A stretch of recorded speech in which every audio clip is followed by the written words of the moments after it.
जिस दिन उसने जाना होता है सियासी जलसे पे, वो किसी गरीब मरीज के काम तो बिल्कुल नहीं आती, लेकिन किसी सियासी जलसे में जाना हो तो फिर चाहे टूट भी जाए फिर खैर है, चलो नंबर तो बनेंगे ना लीडर के सामने, फिर खैर होती है, फिर वो निकल जाती है। अमीर आदमी तो वैसे ही वो तो ना मिलाद के जलसों में ना मुहर्रम की महफिलों में वो कहाँ होते हैं, वो तो सियासी जलसों में जाते हैं। हम जो लोग आते हैं दरमियाने तबके के और गरीब लोग, हम भी अब ना बाज जगहों पे बाज तकरीरों को, बाज बातों को सिर्फ कानों का जायका समझते हैं। मैं जाता हूँ महफिल में तो दोस्त कहते हैं आपने तो आधा घंटा तकरीर की, पूरा घंटा करना चाहिए। तो मैंने कहा मैं आपको किसने कहा मैं मुकर्रर हूँ, मैं तो नसीहत करता हूँ, जो मुझे भी फायदा दे किसी और को भी दे। तो नसीहत 10 मिनट में भी हो जाती है। अगर कानों का जायका पूरा करना है तो वो तो 2 घंटे में भी नहीं होता। उसका तो फिर तरीका ये है कि ऐद की असी पिछली बारी ओनू बुलाया असी तो ऐद की तुहानू बुलाया, तो उदू बाद फिर असी फलाने नू बुलाना है। तो भाई इतने बुलाए थे तो आप पे असर क्या हुआ, नतीजा क्या निकला, उसका रिजल्ट क्या है, उसके असरात क्या है, मिला क्या कौम को, नतीजा खेजी क्या हुई, आप मेरी बात समझे। हमने सिर्फ और सिर्फ आज बात सुन के चले नहीं जाना, हमारी कल भी कैफियत हो हुजूर की औलाद के साथ मोहब्बत की, हमारा लहजा हो उनसे प्यार का, तबीयत जमे। एक तो उनसे प्यार करो और दूसरा ये देखो उस घर का तरीका असल में है क्या। मैं अक्सर लोगों से सुनता हूँ ना इमाम हुसैन की सीरत, तो वो कहते हैं करबला में गए थे। भाई करबला में तो 50 साल की उम्र के बाद गए थे, उससे पहले कहाँ थे। इमाम हुसैन की जिंदगी को हुजरे के अंदर है सिर्फ, जिसका पता ना हो। उन्होंने भरपूर जिंदगी गुजारी, भरपूर। इमाम अली मकाम रदी अल्लाह तआला अन्हु का घराना शान वाला, ढका छुपा नहीं। तो अहले बैत नबूवत का जो तरीका उसे समझो। सबसे पहला उस घर का अंदाज ये है कि वो सब्र वाले लोग थे, कनात वाले लोग थे। इधर देखो, थोड़े पैसों पर वक्त गुजारने वाले थे, थोड़ी पर गुजारा करने वाले। हुजूर ने दुआ मांगी थी, या अल्लाह मेरे बच्चों को बकदरे जरूरत रोजी देना। माल दौलत जायदादें ये बनाई नहीं, आई बड़ी रखी नहीं, प्यार नहीं किया। किसी बंदे की, किसी गरीब की बेटी इतना काम करती है कि उसके हाथों पे छाले पड़ जाए, लेकिन हजरत फातिमा के पड़ जाते थे। यहां लोग कहते हैं ओहो बच्ची आ गई थी जी, मैं क्या करता। तो नबी पाक के पास आके हजरत फातिमा ज़हरा ने कहा कि या रसूल अल्लाह, सुना है आपके पास गुलाम आए,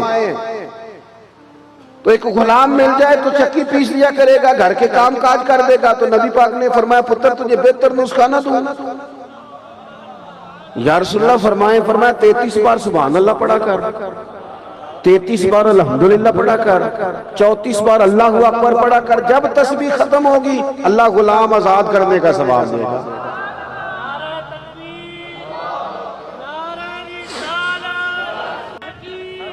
आप आप गौर फरमाएं कि नबी पाक ने फरमाया पुत्र घर के काम खुद ही कर दी।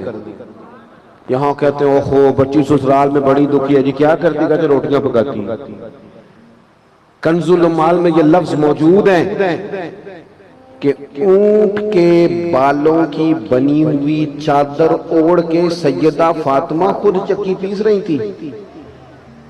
बच्चे के लाडला, मेरा बच्चा लाडला है जी, क्या लाडला है, काम कोई नहीं करता, इन कुछ नहीं कहना लाडला है। इतना दुनिया में कोई लाड कर सकता है जितना नबी पाक ने अपनी बेटी से किया है। हम तो अपने बच्चों की तबाही उतार रहे हैं, उनकी सलाहियतें खत्म कर रहे हैं। नबी पाक सल्लल्लाहु ताला अलैहि वसल्लम ने देखा कि सैयदा चक्की चला रही है, तो हुजूर ने देखते हुए ये नहीं फरमाया कि फातिमा मैं को बंदोबस्त करता हूँ, मैं निकलता हूँ, मैं कुछ लाता हूँ ना। हुजूर देख के आंखों में आंसू आए और पता फरमाया क्या, फरमाया पुत्र दुनिया में थोड़ी सी तकलीफ बर्दाश्त कर, आखिरत की सारी इज्जतें अल्लाह तुझे ही अता फरमाएगा। अपने घर में काम काज करना, थोड़े पे गुजारा करना। अच्छा फिर लुत्फ की बात यह है कि जितने सीरत निगार है ना अहले बैत की सीरत लिखने वाले, वो सब लिखेंगे कि महीना महीना घर में खाना नहीं पकता था, चूल्हा नहीं जलता था, खजूर पानी पे गुजारा। हमारे तो शाम को रोटी मर्जी की ना पकी हो तो बच्चे मोबाइल तोड़ देते हैं,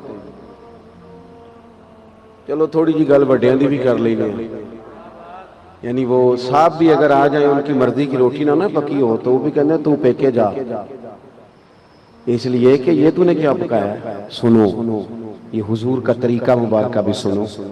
सैयदा आयशा सिद्दीका रज़ी अल्लाह ताला अन्हा फरमाती हैं, हुजूर के लिए मैं खाना रखती थी, कभी कोई चीज तबीयत मुबारक के करीब ना होती, पसंद ना होती तो छोड़ देते, लेकिन महबूब ने कभी खाने में नुक्स नहीं निकाला।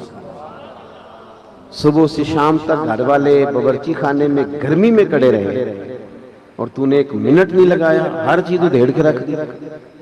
हमें कुछ चीजों का एहसास, ये जरूरी तो नहीं कि जो हम कर रहे हैं वही मुश्किल हो, और भी कई मुश्किलात एहसास पैदा करने चाहिए।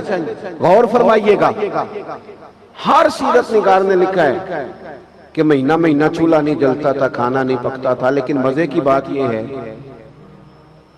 कि जो बंदा ये लिख रहा है ना कि महीना महीना चूल्हा नहीं जलता था, खाना नहीं पकता था, 2-4 सफ़े छोड़ के वही बंदा कहता है, यानी पीछे लिख रहा है कि महीना महीना चूल्हा नहीं जलता था, लेकिन चंद सफ़े छोड़ के वही बंदा लिखता है कि जो दरवाजे पे मांगने आता था उसे झोली भर के दिया जाता था। हम ना अपनी जात पर लगाएं तो जरा तगड़ा करके लगाते हैं, और कोई फकीर मांगने आ जाए तो ढूंढते फिरते हैं कि 10 टूटे हैं किधर। अपने पे लगाना हो तो फिर क्या बात। लेकिन अगर अब फकीरों ने क्या करना है, हमारा तो सगा भाई मकरूज होता है, कर्ज के नीचे दब गया, घर से नहीं निकलता, और हमारी तिजोरी में पैसे पड़े हैं, हम झूठ बोलते हैं, अपने तरस गए, लेकिन हमने अपनों की मदद नहीं की, फकीरों को क्या देना था। इल्ला माशाअल्लाह। हजरत इमाम हुसैन के पास ना फकीर मांगने आया, उसका ख्याल था 2-4 दिनार मिल जाएंगे, बात बन जाएगी, कुर्बान जाए। इमाम बांटते इतना थे, वो तो घर में रखते ही कोई शय नहीं थी। वो आया तो उसने मांगा तो इमाम हुसैन फरमाने लगे, यार इस वक्त तो 1 दिनार भी नहीं मेरे पास। फरमाने लगे तू थोड़ा बैठ जा, इंतजार कर। वो कहता 2-4 घंटे में बैठा, तो मैं तो 2-4 दिनार के चक्कर में था, 5 थैलियां अशरफियों की भरी हुई आई, उनमें 5000 अशरफियां थी। तो मेरा ख्याल था कि खुलेगी तो 2-4 मुझे भी मिल जाएंगी, पर कुर्बान जाऊं सैयदा पाक के लाल के, उन्होंने 5 ही उठा के मेरी झोली में डाल दी।